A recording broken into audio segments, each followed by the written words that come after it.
proclaiming that truth to everybody we can. We have members and branches in over 70 countries, and we're working towards a world workers' revolution for the workers. A system where the homeless don't have to freeze to death every winter. A system where people can retire early and enjoy their retirement, and a system where working people can have a say in their very own workplaces that they work every day. And I have a little prepared speech. That was just the prelude, I suppose. You all can enjoy it.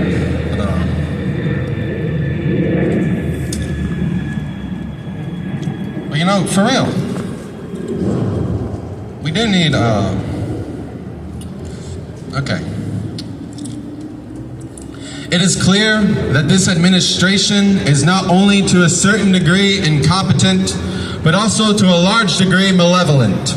This administration has targeted immigrant communities, it has attacked labor unions and educators in this country, and threatens to silence and harm any serious opposition to its atrocities. We stand here today united collectively with the message that these atrocities and the atrocities yet to come must be completely stopped in their tracks. The moderates and radicals alike agree on this message, and either may describe themselves as anti-fascists. We both agree that these are terrible times to be in. The difference then between the moderate and radical lies in reaction to these times. The fascists in the government openly and proudly proclaim themselves to be hell-bent on destroying the vestiges of human rights in this country. And the moderates organize these sort of rallies with their core message being vote, but remain peaceful. They want us to participate in the very electoral system and put all of our faith behind the very system that has allowed these fascists to come into power.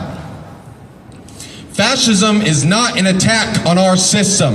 It is a natural result of it. The purpose of all modern governments is and always has been to defend the property and profits of the capitalists. They are nothing but a tool of empowerment for the capitalists. Capitalists are willing to do anything to defend their property and their profits. They will spare no expense in doing so, as history has shown us in Germany, in Italy, in Chile, and Indonesia, and now very plainly in our homeland of America. From this, we can conclude that the electoral system is a capitalist system. And then we can see why the Democrats are incapable of passing even moderate demands, such as a rise in the federal minimum wage. We can see why the Democrats have become alienated from the increasingly radical American working class, and we can see why, with the almost unanimous backing of the Democratic Party, this government has funded and continues to fund genocides.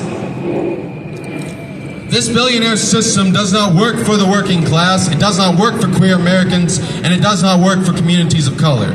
The need for a true social revolution and systematic overhaul is more plain and obvious than has ever been in American history. If you are aware of this, and if you know that something has to be done, then why would you be a moderate? Why would you make your demands within the confines of the capitalist system? How can anyone call themselves anti-fascist when their primary strategy is to work on the terms of fascists, to participate in the democratic system that led to their empowerment? Some people would naturally have reservations regarding the use of revolutionary violence, and I don't blame them. But there is a different type of violence that is less discussed. It is systematic violence, which truly happens on a far greater and worse scale than could happen in any revolution. This violence has affected my family and my community and the families and communities of others. When a retiree becomes diagnosed with cancer and their insurance provider refuses to cover the treatment that would save their life, that is violence. When a homeless person freezes to death in the winter because the shelters are packed full and they have no one to go to, that is violence against that homeless person. And when the best you can offer these individuals is faith in an ineffective system and patience in a time when people's rights are being taken away, you are enabling this violence. People continue to follow the Democrats who have led the working class to a dead end time and time again. The Democrats abandoned the interests of the American working class years ago, and now it is time for the American working class to abandon the Democrats. It is time for the American working class to abandon liberalism and electoralism and pacifism and to pursue a revolutionary path until total victory of the working class. If you're interested, I'm asking you to join me in the revolutionary communists of America in the fight to tear down this system and establish a new government for the working people and by the working people. No reforms, no middle ground, no compromise. Working people have built the world from the ground up, and we deserve the entire earth and nothing less. I want to end this speech with a quote from one of my favorite authors, George Jackson. George Jackson was a black man born into urban poverty who from the age of 18 spent the rest of his life in the American prison system. The central message of his magnum opus, Blood in My Eye, is this: settle your quarrels, come together, understand the reality of our situation.